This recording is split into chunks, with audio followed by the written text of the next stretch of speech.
Hey guys, what's up? I've got a training game on against Josh, username Blackforge, rated 1064. This is an unrated game, and he started with this. So, what are we going to do? Well, let's go principal. Let's go e5. I'm not a Sicilian player, so I'm not going to do anything silly. So the idea here is that you can challenge me for $10. We'll play a game online. I'll record it. It goes out on the channel. Sounds good? So I get to put a video out. Hopefully it's going to be useful not only for the... Oh, we got the King's Gambit. Okay, I'm playing my c6 line. I just got absolutely mauled in a King's Gambit in Blitz just now. All right. So usually what we find is nearly always knight f3.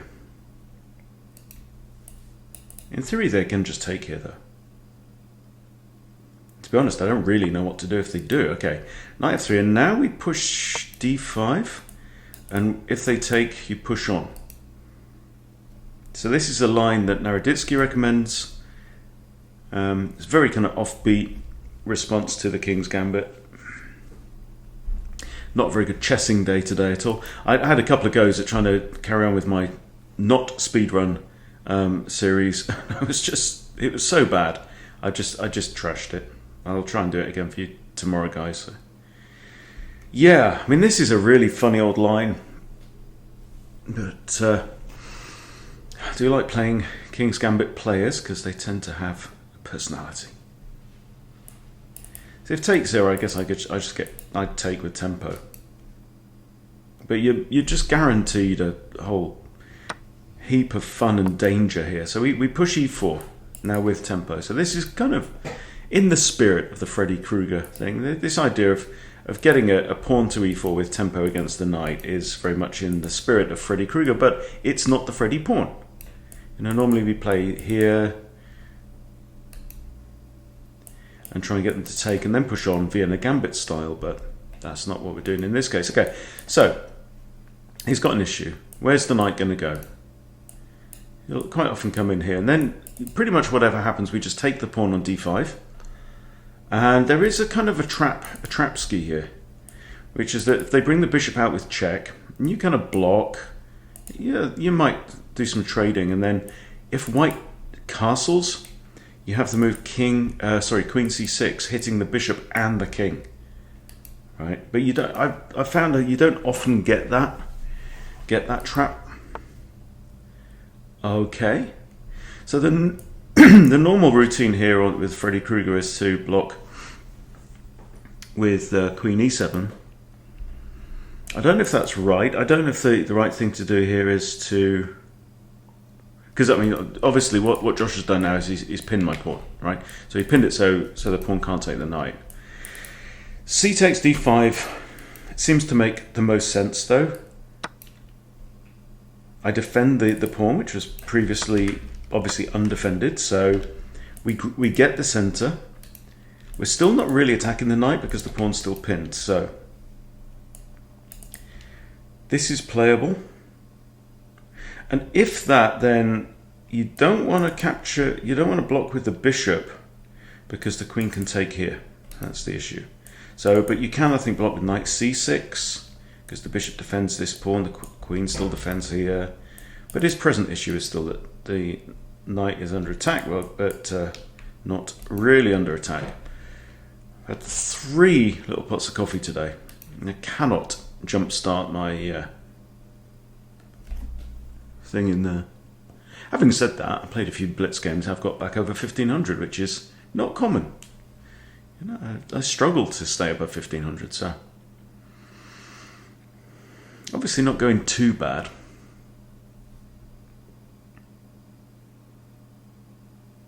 So what do we think of White's position now? Let's just flip the board. Black's undeveloped. White is partially developed. This bishop's stuck, this bishop's stuck. It's kind of a slow situation to be in. What would I do as White? This is tempting, this is tempting.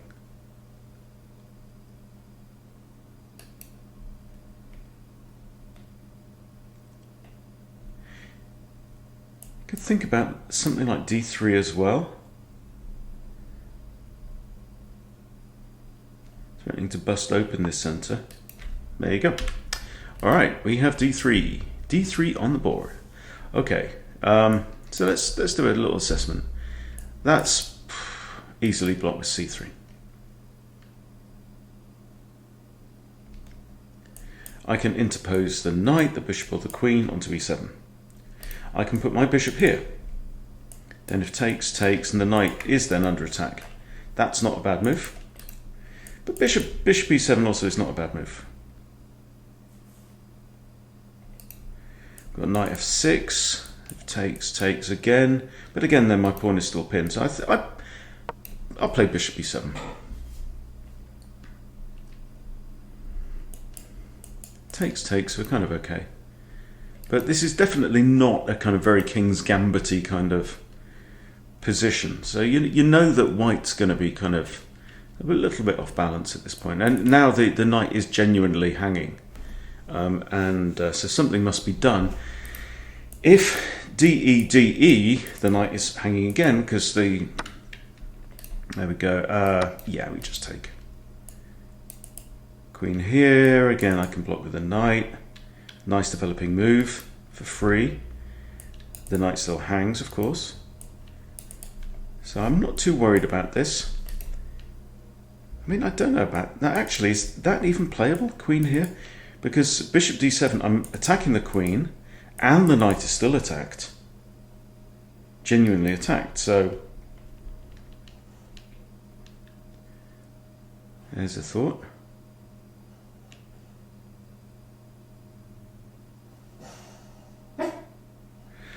You're right, Coop. Having a dream. So he's having a good think. It's a good sign. So when your opponent's thinking, it's just good to think about possible. Ooh, okay, all right, queen takes. Didn't kind of. Okay, I can develop for free here with a tempo. No reason why not. I can't see any issue there. The queen can't check there. She can check here, but again we have knight c6. In fact, if the queen goes here, I do have bishop d7 with tempo because the queen can't look at this undefended pawn. She's gonna in the wrong place. So I'm a pawn down. I'm actually a pawn down. I'm hitting the queen though. I have two pieces developed in reasonable positions. I've got 3 pawns missing in the middle. White has 2 pawns missing in the middle.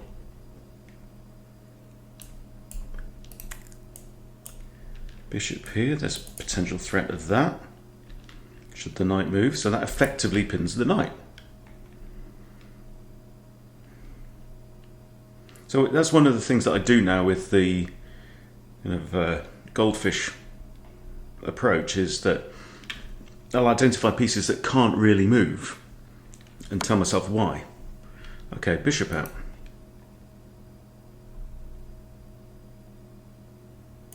Now here we fall into a common trap. Takes, takes, queen takes, check, forking, king and rook.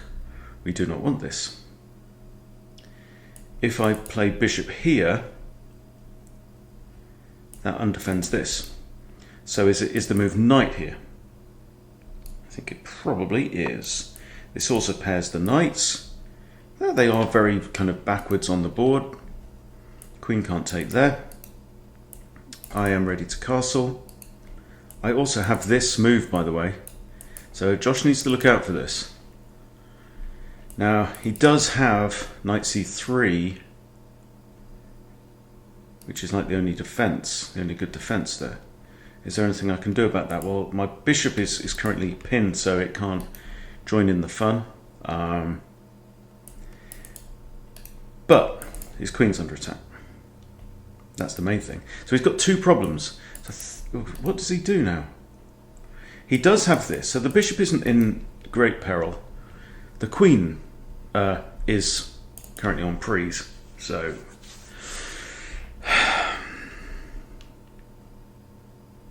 Josh is playing a good game so far. I'd be slightly nervous about all this fresh air around the king, you know.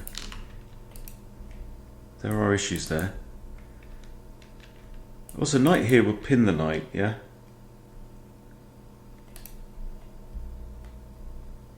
Need to be a bit careful as well that, you know, I don't hang this bishop. But castles here, especially while the king and queen are on the same file. Okay, queen has moved. Alright, so there's two attackers on this knight. Queen defends the bishop as well, has to be said. I think we castle now. I think that's what we have to do. Now my bishop has just become unpinned, so I do want to ask myself the question, is there any kind of benefit in something like this? That might stop white from castling. Well, it would 100% stop white from castling. So if I castle, he castles. I don't have a check here. You know, taking advantage of the fact that his f pawn is off the mark. I also can attack the queen, but then we could end up with a trade of queens. I think castles makes a lot of sense here. Given the opportunity, I'm going to throw in some kind of attack this way. Try and stop white from castling if I can. I'm still a pawn down, and that pawn is the c pawn. He has a c pawn, I don't. That's the material difference on the board. We all still have our minor pieces. I've just lost 2 pawns. He's lost 2 pawns. I've lost 1, 2, 3. Rook e8 is an idea, but I think this is kind of my primary idea. Well, how about even this? I mean, there he could pin his own knight, or he could push c3. If c3, I can come back to c5 and again prevent castles. Okay, he's castled. This is a useful developing move.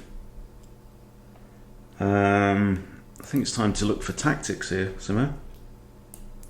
See, check there. He can even block with the bishop. I don't want to be trading queens. I think I should be playing against this pawn somehow as well. That seems to be a reasonable idea. Don't want to do even just a move like this. Just, oh, queen b6. Check. Bishop to here though. Then I've got this. Or either way round. There, bishop there. Queen here. My knight's defended. I've got maybe ideas of this as well. I kind of like this. Like, because I'm kind of targeting this pawn here. If I can tie his bishop down or pin it somehow.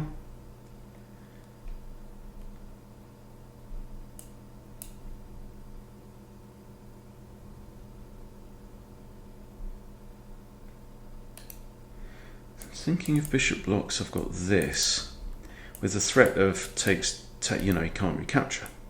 So then does he take me? I can then take back, maybe even with a knight hitting the queen, also hitting this bishop with my queen. I don't know, I'm just trying to create complications here. Okay, he's avoided all of that by just dodging out the way with the king. Okay, so we have a situation where the bishop defends that.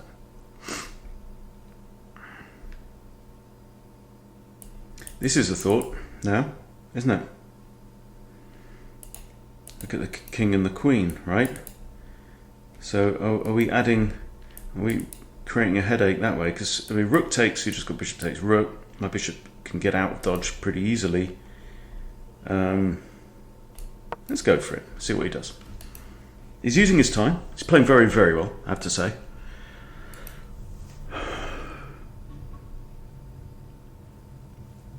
Playing well above 1,000.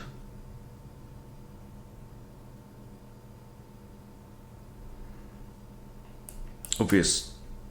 I mean, I completely, the way he's playing, I completely expect him to see this threat. What's he going to do about it? I mean, he can't block with the bishop because I've got double eyes on e3. He can't just, I mean, that would actually be checkmate with a smothered mate, so that's not even playable. How does he defend this square? I think what he has to do is drop the queen back so that if I go in, he would win 2 minors. But that is a concession. He doesn't really want to be retreating his queen, I don't think. I then have maybe ideas. I could play queen b6, just increase the pressure on that square. That's what I'm thinking. Knight can come around to here, again pairing up with him. But this is fine because because if I move my queen there, he's got 2 attackers on there. So, but then I don't want to move my knight first either. Depends where he moves his queen. If he moves his queen back here, he's still got 2 attackers on that knight. If he plays queen e2, again I have rook here though as well. So we do have possibilities. I might also think about kicking the bishop out, get off my diagonal. And the bishop's going to come here and pin this pawn.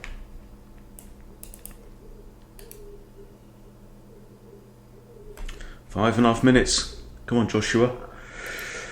I think this is the best move. I think it is. He's also... No, he doesn't. I'm looking at the wrong square. Forgive me. This doesn't work because I've got 2 eyes.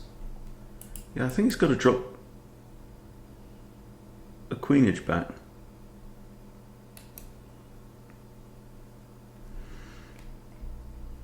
So I think I've done a reasonable job at complicating the situation. So let's just say let's say he does this. I play my queen to here. Can he just capture there? I think he probably can. So now I'm starting to think maybe something like this. Maybe fianchetto this bishop with pressure. Get my rook over. Might be the right approach. He's down to 4.5 minutes. So this is now my general idea. I think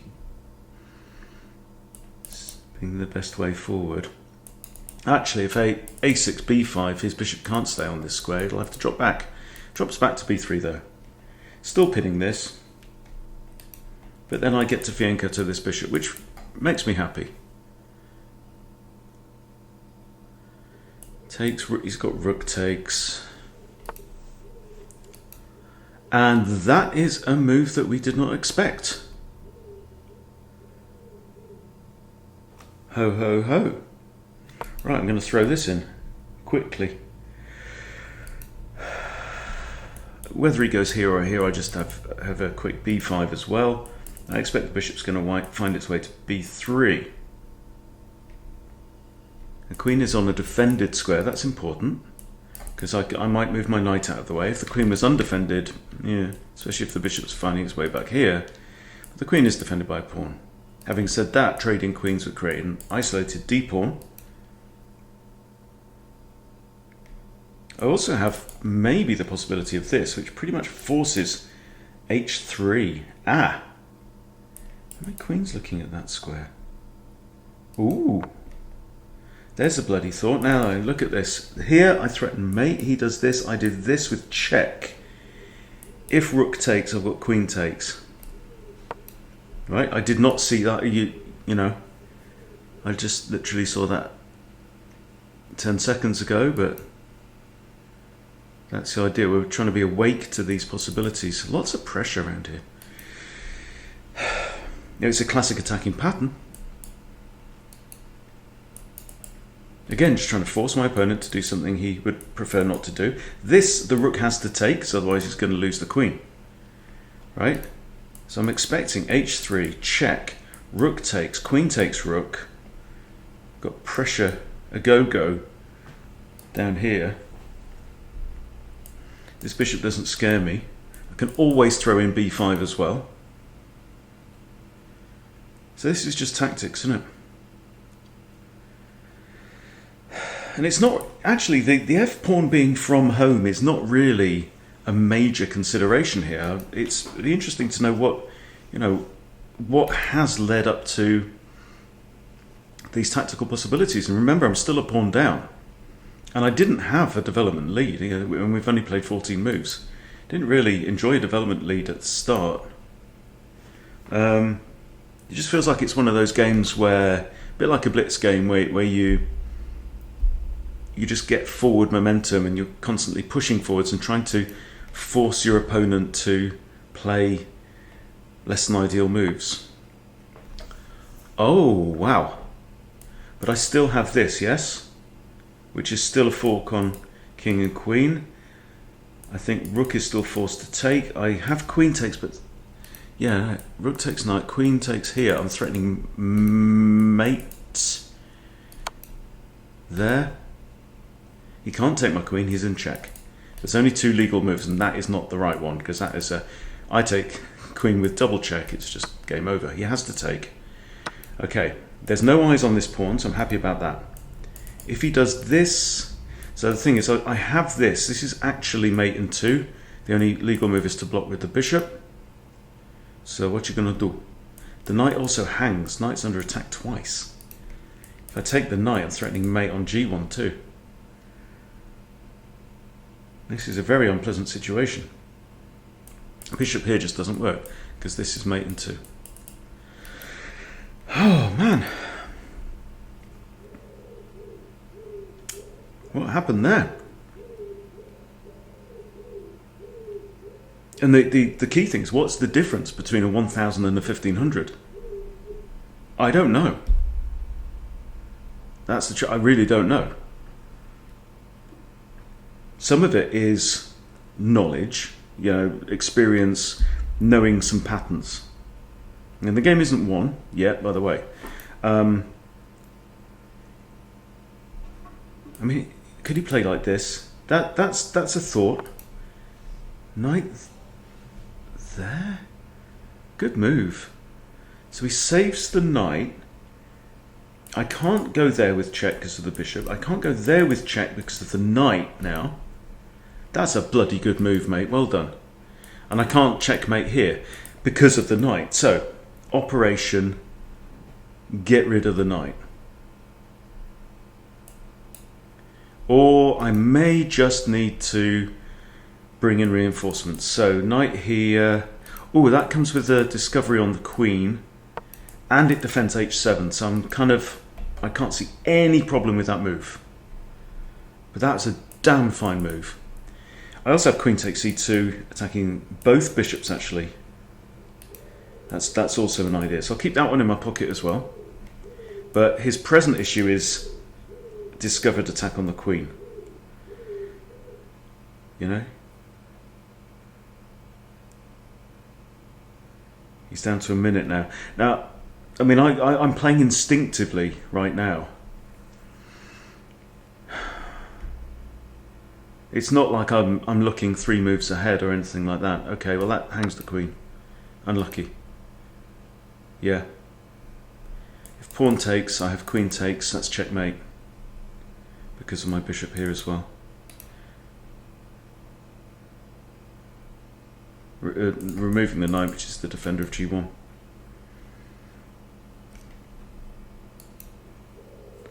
Yeah, that was unlucky. But then, you know, again, time pressure. But this is one of the things, you know, about creating pressure. I've done a good job of creating pressure. I mean, I'm threatening mate in 1 anyway. Okay, so this is, that's mate. Great game. Very good game. Very well played, mate. Okay. So what I'm going to do, I'm going to go back to the beginning. We'll just work through it. I haven't got eval or lines on here. Okay, at this point I'm kind of okay. But now with this move he simply has 2 attackers on this pawn. So I don't know if that was right. I could have defended again with bishop f5. I'll put lines on here. See what it says. Knight f6 it's saying to defend the pawn. Or pawn to f5. Ha! Freddy style. Or knight f6. But then bishop e7 is the 3rd move. It doesn't like this move. This is not a good move. Okay, so that was the 3rd best move. And black is actually slightly better already. Okay, so it's saying d-e, queen e4 is even, Stevens, that's what we get. It says now knight c6 I should have played. Again, very, very balanced. Now, interestingly, knight c6 rather than knight bd7.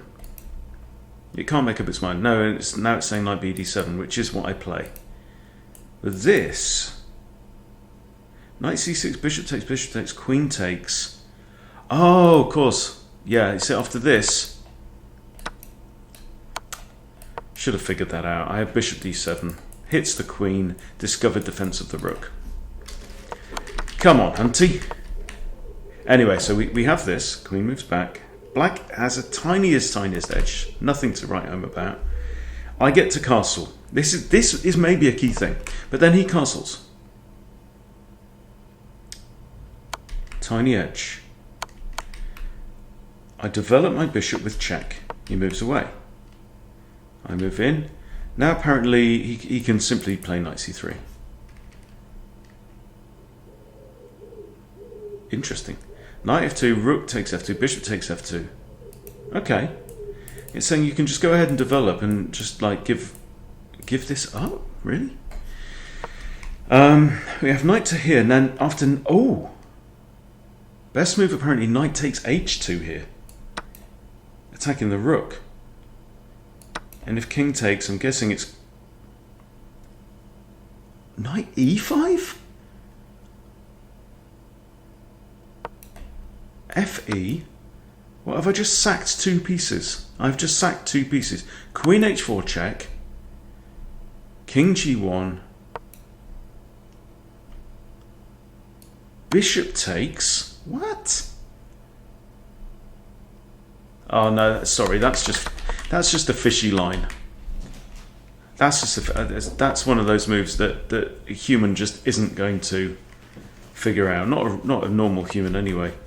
Okay, so here I play. So it says knight takes h2, this massive sacrifice line. Fishy, fishy, fish. Knight de5 is another sacrifice line. And then the third move is a6, and that's what I play. Okay. Bishop moves back. Again, this is just the tiniest, still less than 1 pawn difference, right? Okay, so here, knight df6. It's saying is maybe best. Knight b6, second best. Third move b5, which is definitely what I was thinking about. I come in here with this and the checkmate threat. And this is the difference. You know, I'm playing a human. I want to create pressure. Queen comes across, and now after knight f2 check, this is it actually. This is the turning point in the game. But I have to play knight f2 check, which is winning. Right, and that's basically it. Rook e8 here, or knight b6. Knight b6. That's going away from the action. See, this is the fishiness about it all. And now we have mate in 3 with bishop takes h3. Oh yeah. There we go. Yeah, we end up. But yeah, really good. Let's have a look at the game review. I bet he played distinctly above 1100. Okay, 68 for Josh. I got 4 inaccuracies, no mistakes. I'm happy with that. Okay, he played 1150, so he played 100 points above his rating. I played 200 points above mine. I think both players can go away from that with a definite feeling of satisfaction. The key thing here was this was a blunder because it allowed this. So the best move here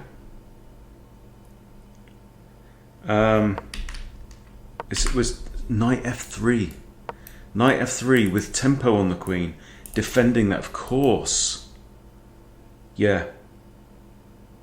So probably that was a case of a bit of time pressure. He's down to 3 minutes at this point, but I don't think I saw that move, because I was saying that this is more or less forced, and it wasn't. You know, just bringing the knight back, defending with tempo against queen e, and he's still very, very much in the game. So yeah, Josh, it all came down to one move, buddy. I didn't see it.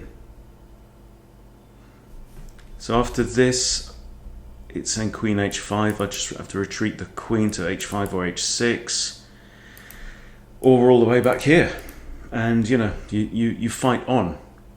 This simply doesn't work because rook takes, and if I recapture I lose my queen, so there's no even option of that. So, you know, damn good game, damn good game. Okay, so if you guys want to do a game like this, get yourself featured, warts and all, on the channel, then there's a link in the description below. $10 training game, go for it, we'll have some fun. Okay, thanks for watching, see you later.